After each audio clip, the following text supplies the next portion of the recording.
Olá, amigo, olá, amiga do Vai Cair na Prova. Tudo bem com vocês? Espero que vocês todos estejam bem. Deixa eu só conferir aqui se está tudo gravando em ordem.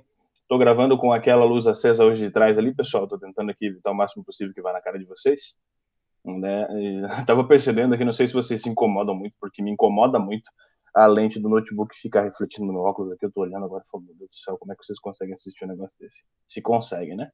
Mas vai ficar assim um pouquinho assim para não pegar ali a claridade de cima ali, que talvez incomode mais vocês ainda. Tá? É isso aí.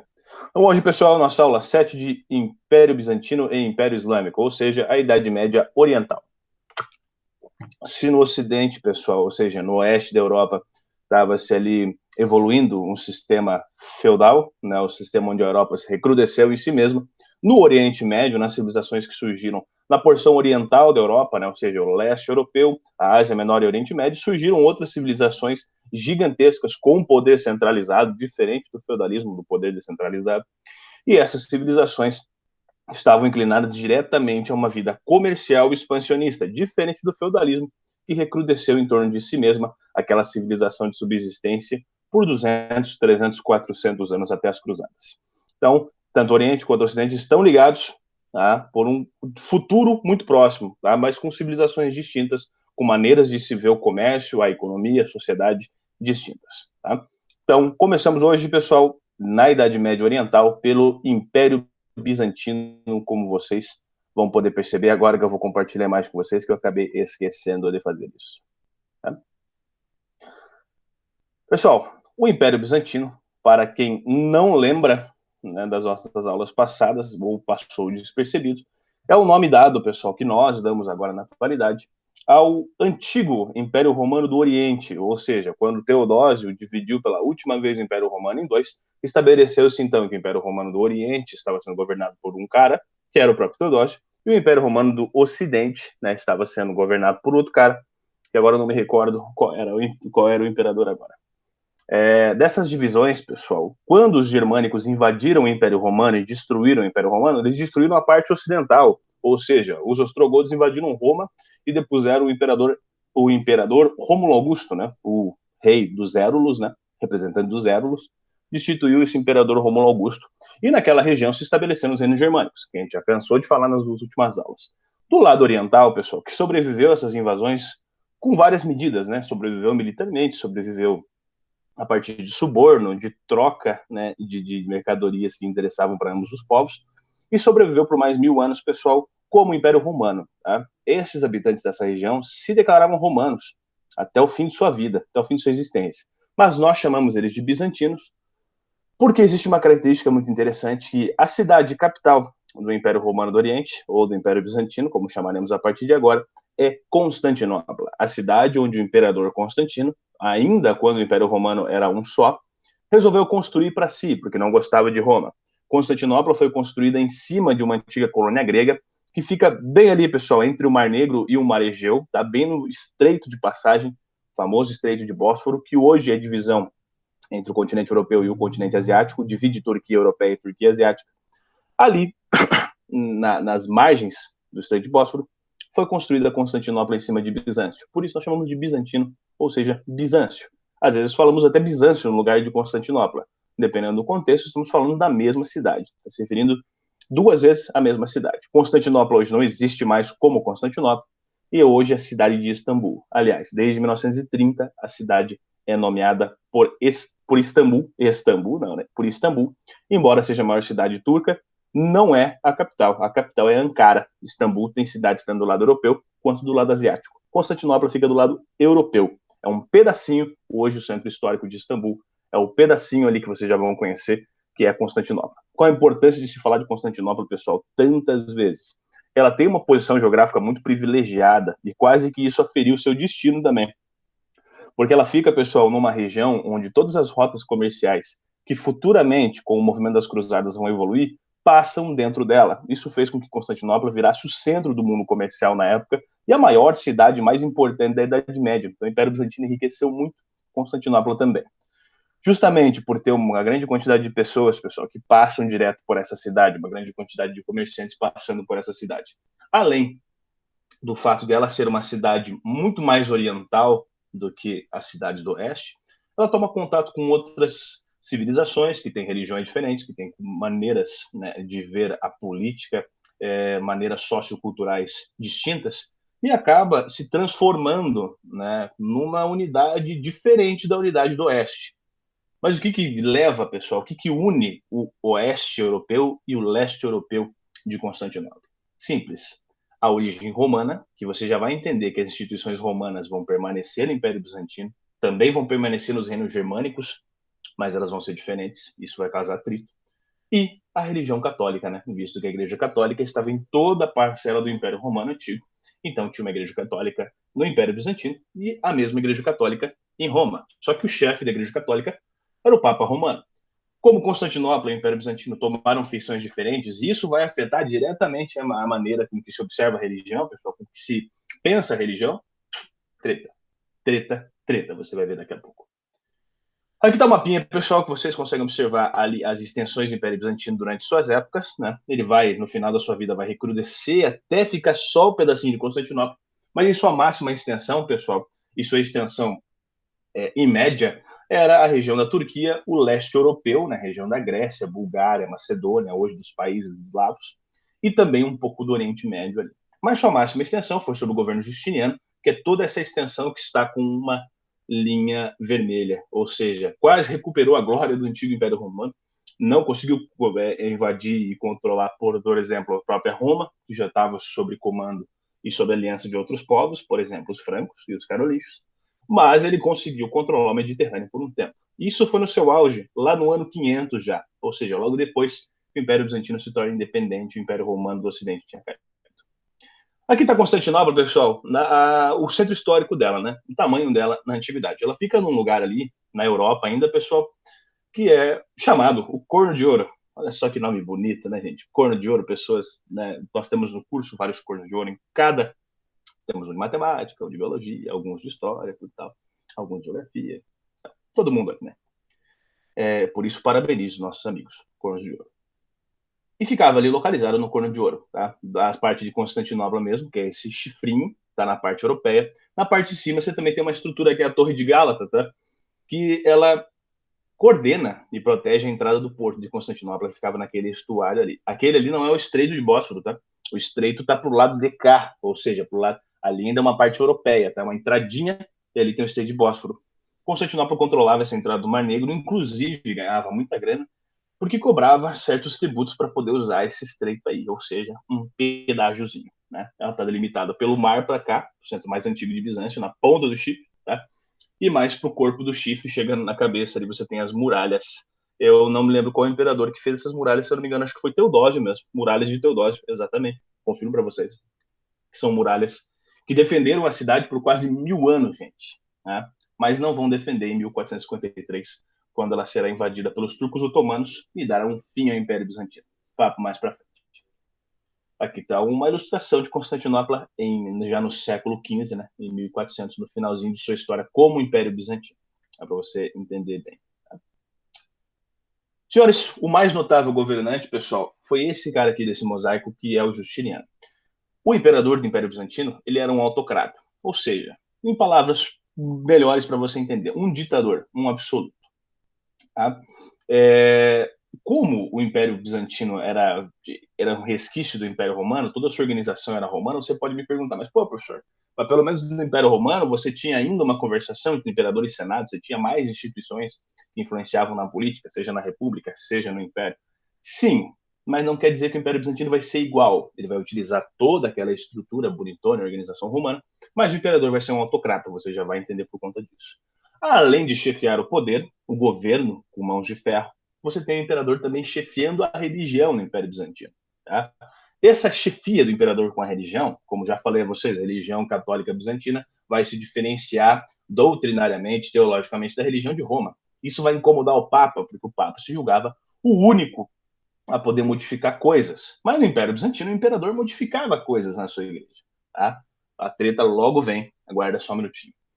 Justiniano é lembrado como o imperador do auge do Império Bizantino, porque ele que estendeu aquelas fronteiras daquele tamanho que vocês viram naquelas fronteiras vermelhas. Você pode voltar um pouquinho lá para dar uma olhada.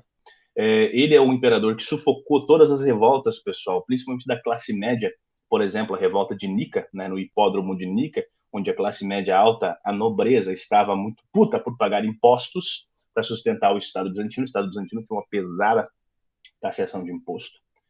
Justamente esses impostos iam para os povos bárbaros para não invadirem, tá? Então o Justiniano coletou.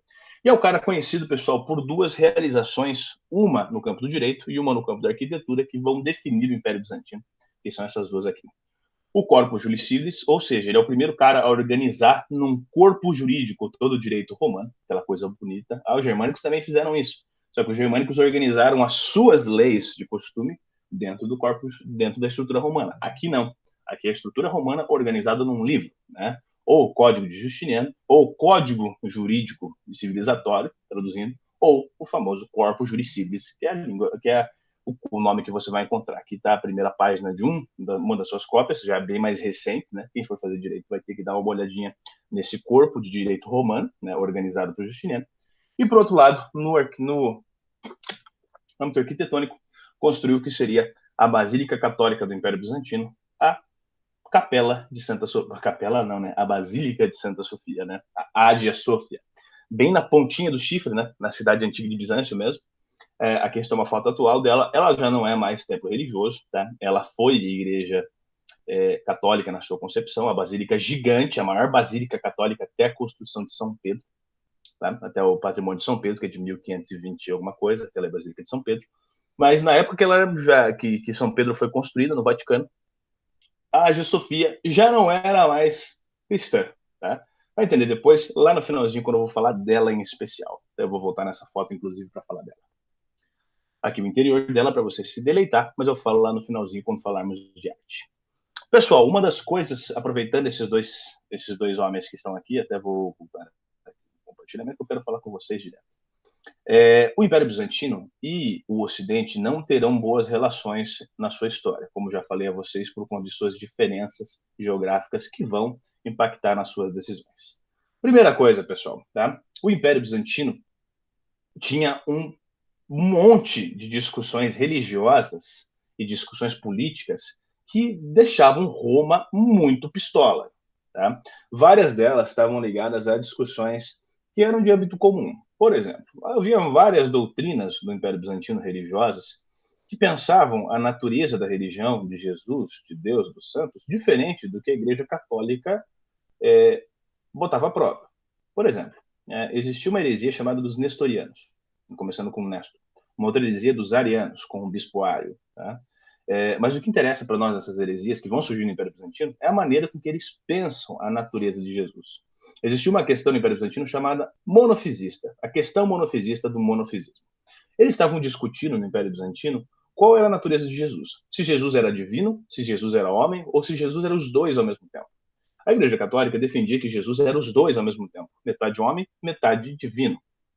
Enquanto no Império Bizantino, o monofisismo era muito grande, inclusive de aceitação de alguns imperadores, que Jesus era só divino. A Igreja Católica, quando viu que os imperadores bizantinos estavam postulando isso na teologia da igreja lá daquela região, por que eles estavam postulando isso? Pelo contato árabe, principalmente, com o Islã. Para o Islã, Alá não é humano. Alá é qualquer coisa que você não consegue mensurar o que ele é. Lembrando que Alá é o mesmo Deus cristão, né? O mesmo Deus do Antigo Testamento, a gente vai ver isso aí daqui a pouco. Então, era influência ali da região oriental, influência de outras culturas que habitavam ali. Mas a Igreja Católica não queria que isso fosse postulado, que Jesus era só humano, porque a Igreja Católica elaborou todo um sistema, um aparato ideológico, que ela conseguia justificar suas coisas a partir do princípio que se Jesus sofreu como humano, se fez carne e sofreu, a paixão de Cristo aconteceu, você está vivendo para pagar o sofrimento de Jesus na cruz. Ou seja, o sofrimento de Jesus na cruz é uma coisa que é responsabilidade sua, e sua vida deve servir para purgar esse sofrimento. É uma questão que na Idade Média era muito comum entre as pessoas, na Idade Média Oriental. E se Jesus fosse só humano, fosse só divino, desculpe, não tivesse o lado humano, toda essa questão do sofrimento da paixão de Cristo não existiria, porque Jesus não sofreu como humano. Tira o sofrimento de Jesus. Né? Diviniza ele, mas a paixão de Cristo não tem sentido. Automaticamente, todo aparato ideológico de repressão da igreja não tem sentido nenhum. Então, bota na conta da treta entre Papa e Imperador Bizantino. Tá? E também tem a questão iconoclasta, a famosa questão iconoclasta. A iconoclastia, pessoal, é fazer ícones religiosos. Tá? Ícones são imagens. O Império Bizantino tinha dois problemas. Primeiro, o imperador começou a perceber, pessoal, que as imagens estavam sendo objetos de adoração e de veneração, coisa que não se concordavam por conta do Império Bizantino ser muito influenciado pela ideia do judaísmo de não fazer imagens. Mas na Igreja Católica Romana era muito comum que essas imagens sejam feitas, e a Igreja Católica não estava muito importada, não estava se importando se as pessoas veneravam imagens ou não, tá? Não era um problema para essa igreja, tá? Tanto que eles falavam que era só para rememorar e tudo e tal. É uma questão que até hoje existe, mas eu não vou entrar nesse mérito agora. E o que aconteceu? Os imperadores proibiram as imagens a partir dos anos 700, tá? Sob pretexto de falar, não, essa idolatria de imagem não vai acontecer, porque é idolatria, é pecado. Só que os imperadores proibiram no Império Bizantino. A Igreja Católica não falou nada, e a Igreja Católica era a mesma, e o Papa não ficou nem sabendo. Que história é essa que o cara tá mexendo na minha igreja? Como se não bastasse, alguns anos antes dos anos 700, em Justiniano, né, no Império Justiniano, no ano 500, já tinha feito isso Justiniano, por um outro motivo. Quem produziam as imagens eram monges, e esses monges estavam enriquecendo demais, e eles estavam com uma intenção de feudalizar o império, tal qual estava acontecendo na Europa, porque esses monges se converteriam em nobres, e a autoridade do imperador, que era totalmente centralizado, o poder era totalmente centralizado, ia descentralizar e para a mão deles. Então eles eram interessados para aliviar, né, para diminuir o poder do imperador. E Justiniano vai lá e proibiu fazer imagens, não pelo motivo da idolatria, mas pelo motivo de quebrar a receita dos monges para evitar uma feudalização. Então, desde sempre, essa questão de proibir imagens, liberar imagens no Império Bizantino, estava sendo capitaneada pelo imperador, que era chefe da igreja. E o Papa ficou pistola, porque só ele era o chefe da igreja, segundo a visão dele. A situação vai ficar tão tensa, pessoal, que chega uma hora que esses dois entes vão cingir, vão se separar. Por que eles vão separar? Porque a postura do imperador bizantino era chamada de césaropapista, ou o césaropapismo. César, um governante autocrático, né, o nome dado a governantes romanos, a imperadores, e Papa, ou seja, o comandante da igreja. Então ele comandava ao mesmo tempo o governo e a igreja, o poder espiritual e o tempo temporal, o poder temporal. Não demorou muito para o Papa ficar pistola com essas posições e não demorou muito para cingir a igreja em duas, né, pessoal? Há uma grande separação, a primeira grande separação do cristianismo em duas igrejas. A igreja de Roma continuou com sede em Roma, continuou ali com sede em Roma, principalmente, pessoal, chefiada pelo Papa, entenda isso, né, nesse ambiente. Mas o Império Bizantino, né, foi separado dessa igreja de Roma e surgiu uma outra igreja do Império Bizantino controlada pelo imperador e pelo seu patriarca, ou seja, um grande bispo dessa igreja. É 1054, nós estamos falando do ano de 1054, onde Miguel Celulário, um patriarca de Constantinopla, ou seja, o chefe maior da igreja depois do imperador, declarou que a igreja de Roma ficaria lá, a igreja católica ficaria lá. E aqui no Império Bizantino, nós inauguraríamos a igreja ortodoxa grega. Quem chefia essa igreja é o imperador e, em segundo lugar, o patriarca. Como o Império Bizantino já foi para a fita faz tempo, pessoal, ficou somente o patriarca, que é mais ou menos um papa da igreja ortodoxa grega. Mais uma diferença aí, né, pessoal? Enquanto a igreja católica utilizava o latim nas suas doutrinas, a igreja ortodoxa utilizava o grego, porque os bizantinos falavam grego em detrimento do latim. Tá? Aqui é o famoso cisma do Oriente de 1054, a primeira grande divisão no cristianismo. Não vai ser a que vai mais abalar o cristianismo. A que vai mais abalar o cristianismo é lá para frente, nas reformas religiosas, de Lutero, principalmente. Tá? Mas fica aí o registro. Gente, o que se tem que valorizar no Império Bizantino também é a arte, tá? Principalmente a arte bizantina era a arte sacra. Fazer mosaicos, os mosaicos famosos são os mosaicos bizantinos. Vários vitrais de igrejas são inspirados em mosaicos bizantinos, que a Igreja Católica vai adotar depois do fim do Império Bizantino. Você já viu esse tipo de mosaico. Essa figura de Cristo é muito característica da arte sacra bizantina, que é o Cristo Pantocrátor, o Cristo do julgamento final. Os bizantinos acreditavam que o julgamento, não só os bizantinos, mas os católicos em geral, acreditavam que o julgamento final seria muito próximo, talvez no ano 1000, o ano que separaria as eras, que Jesus iria voltar, e esse é o Cristo do julgamento. Quando falamos lá de Santa Sofia, pessoal dessa basílica, Santa Sofia nasceu como igreja católica, por Justiniano, se converteu a centro da igreja ortodoxa, né, o centro ali que irradiava a igreja ortodoxa, já que o patriarca morava ali na Hagia Sofia. E quando o Império Bizantino caiu nas mãos dos turcos otomanos, pessoal, em 1453, Constantinopla já era só, o Império Bizantino só era só Constantinopla, já tinha perdido grande parte das coisas para os turcos islâmicos. quando ela foi invadida por Maomé II não destruiu Santa Sofia, só converteu Santa Sofia a uma mesquita. E ela foi mesquita até 1923, porque o Império Otomano, que começou nessa invasão, só terminou em 1923, lá pertinho de nós, né? Não faz 100 anos. Por isso a construção dessas estruturas do lado, né, que parecem foguetes, são os miranetes, são construções islâmicas. Hoje, Santa Sofia não é mais nada, é um museu. Tá? Foi criado uma mesquita ali, umas quadras próximas, gigantescas, e Santa Sofia virou um museu, como você pode perceber nessa imagem aqui, um museu que une tradições católicas, ortodoxas e islâmicas no tempo que foi. E do outro lado, pessoal, nós temos o crescimento do Império Islâmico. Essa imagem que você vê é o Império Islâmico em sua máxima extensão com um governante só. Tá? É impressionante, pessoal, quanto a civilização islâmica cresceu absurdamente em tão pouco tempo, em 100 e poucos anos. Tá? Aliás, às vezes em menos de 100 anos, dependendo do ponto de vista que você observa, antes de Maomé ou depois de Maomé. Né? Para falar do Império Islâmico, pessoal, para falar do crescimento do Islã como religião e também como política, nós temos que falar de Mohammed. Né? Mohammed, para quem não conhece, é Maomé. Né? Maomé é uma latinização do nome. E Mohammed é o nome mais comum do mundo, inclusive muito mais comum do que Maria. Mohammed, pessoal, nasceu em Yatrib em 570. Tá? Aproximadamente 570. Não se sabe muito das origens de Mohammed, de onde ele veio, de onde ele não veio. Mas nessa Arábia pré-islâmica que ele nasce, essa Arábia era pessoal, pontilhado de um monte de tribos coraixitas, tá?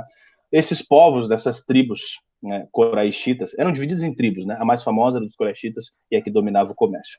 Todos esses povos dessa região, pessoal, eram chamados povos beduínos e eram politeístas. Tá?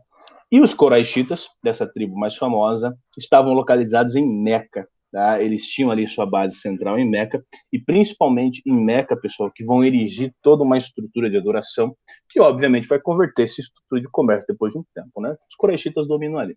Maomé, Mohammed, vamos chamar de Maomé aqui, que é o que todo mundo ouve com mais frequência, aprendeu o ofício de mercador com o seu avô e subiu, né, sempre estava subindo entre a Arábia pré-islâmica e a Palestina, as regiões próximas ali, né, a Mesopotâmia, o Egito, já como estados de outras grandes civilizações.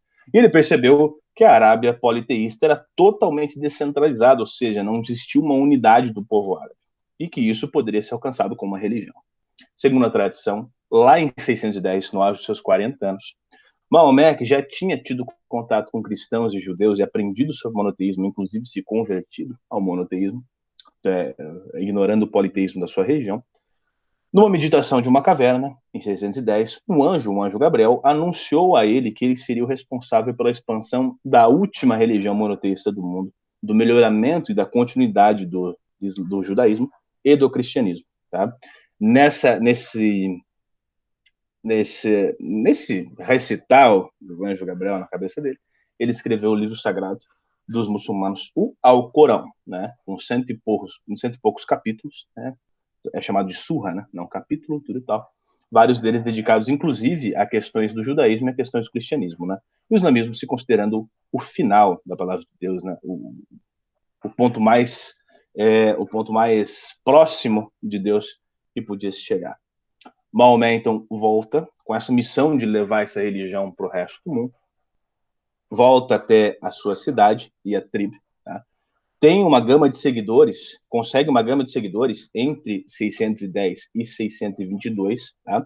Dessas multidões, ele monta um exército e fala, para a gente tomar essa Arábia, pessoal, nós temos que tomar Meca, que é o centro de tudo isso aí. Só que Meca estava cheio de Quraishita, aquelas tribos que eu falei para vocês.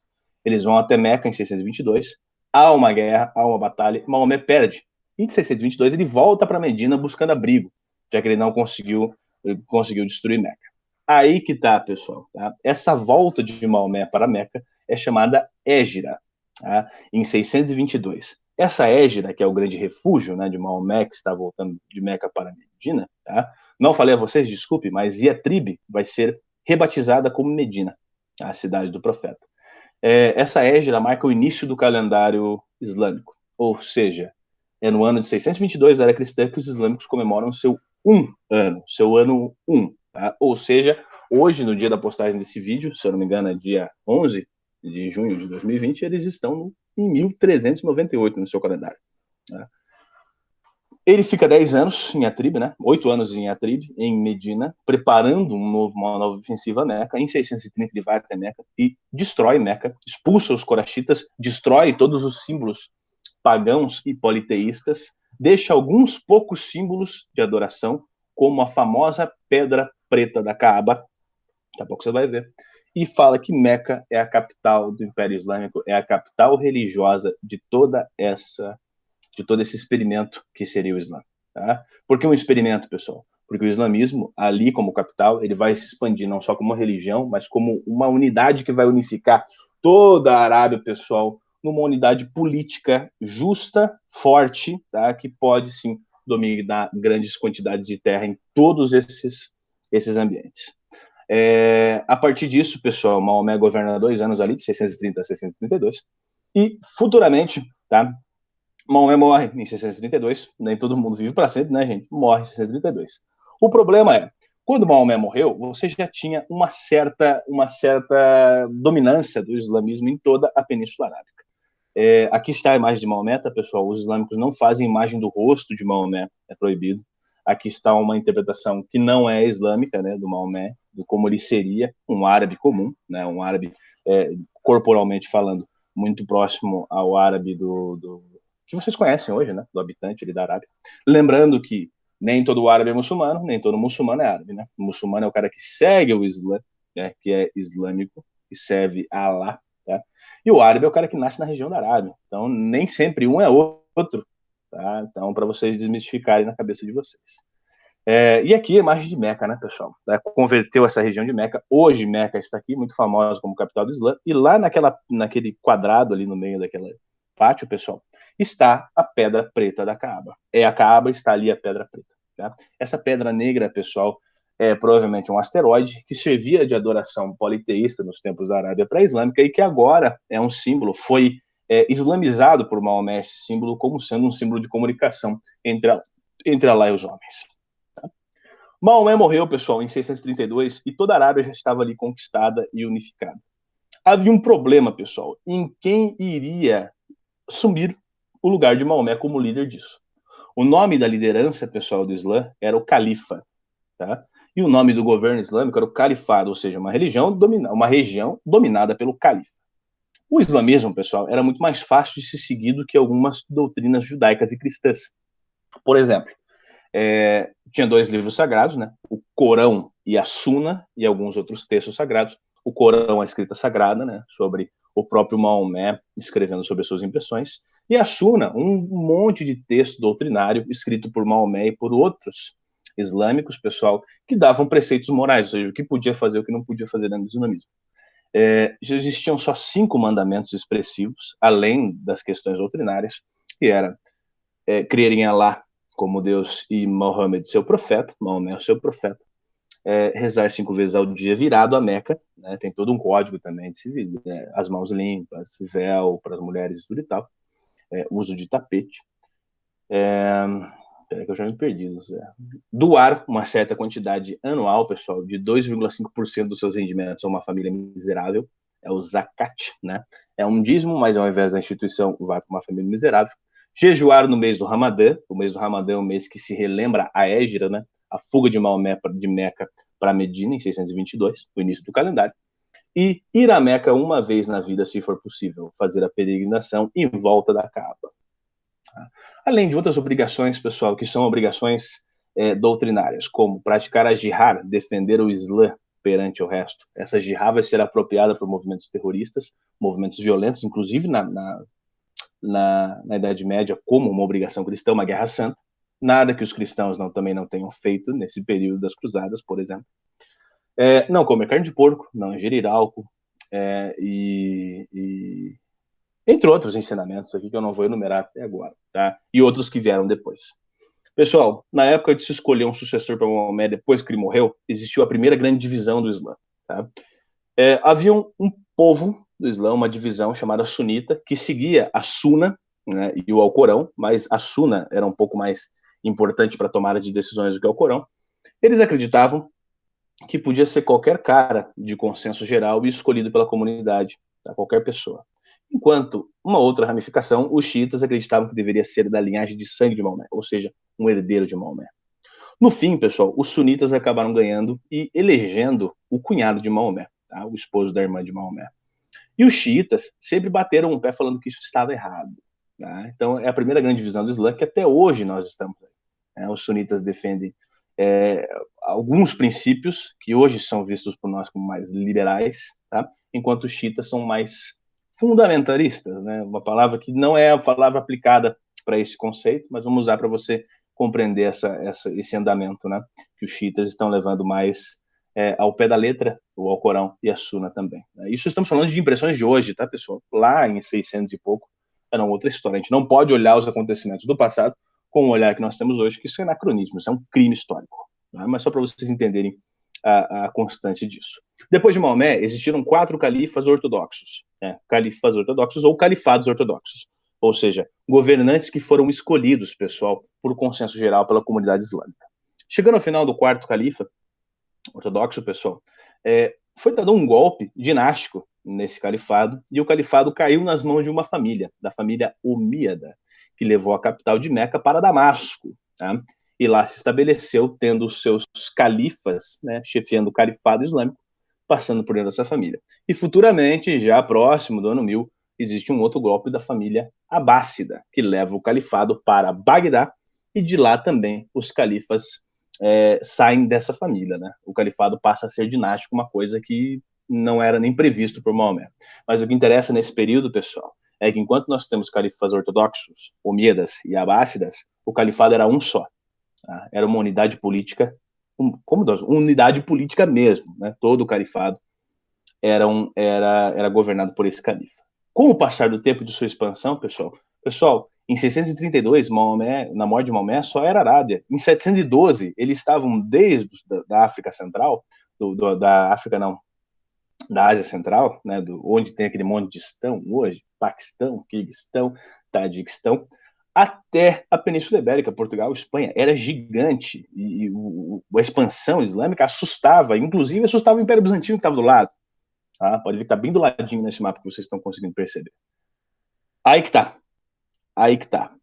A partir do momento que se expande tanto, pessoal, obviamente, elites islâmicas locais, tomam o poder e vão quebrando esse califado que até os abássidas era um, tá? E vão se tornando califados independentes, com interpretações do Islã diferentes e com destinos diferentes a partir disso, né?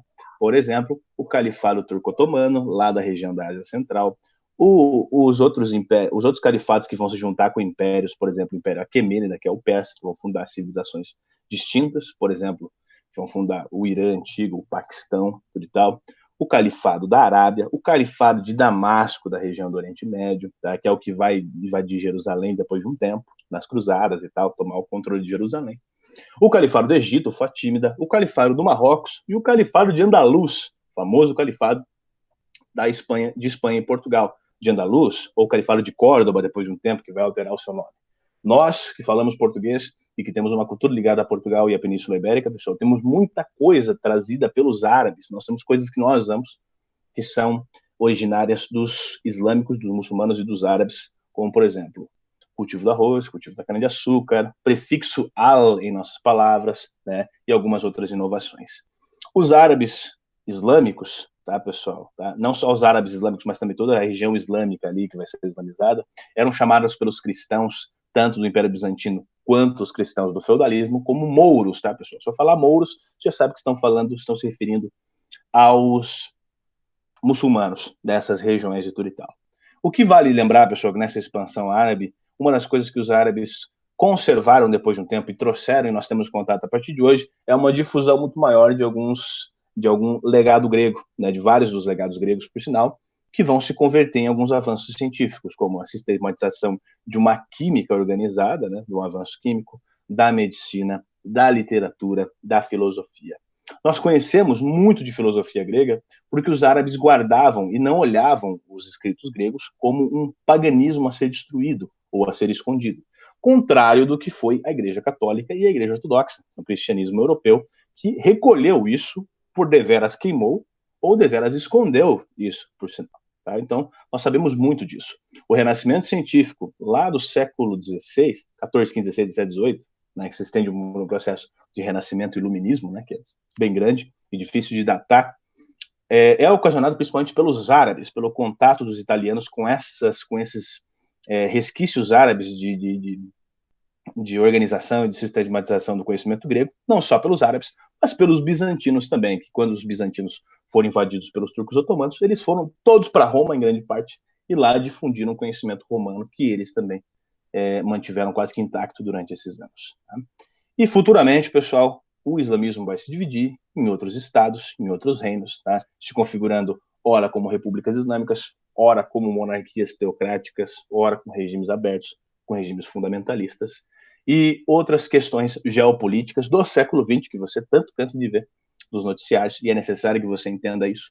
Mas é um papo nosso lá da aula 26, 24, sei lá qual aula que é, mas é lá no finalzinho, e espero que seja pelo menos presencial. Né? É isso, pessoal. Espero que vocês estejam muito bem, que tenham aproveitado muito bem essa aula. E até mais, até a nossa próxima aula, no nosso próximo bloco. Até. Aí. Então.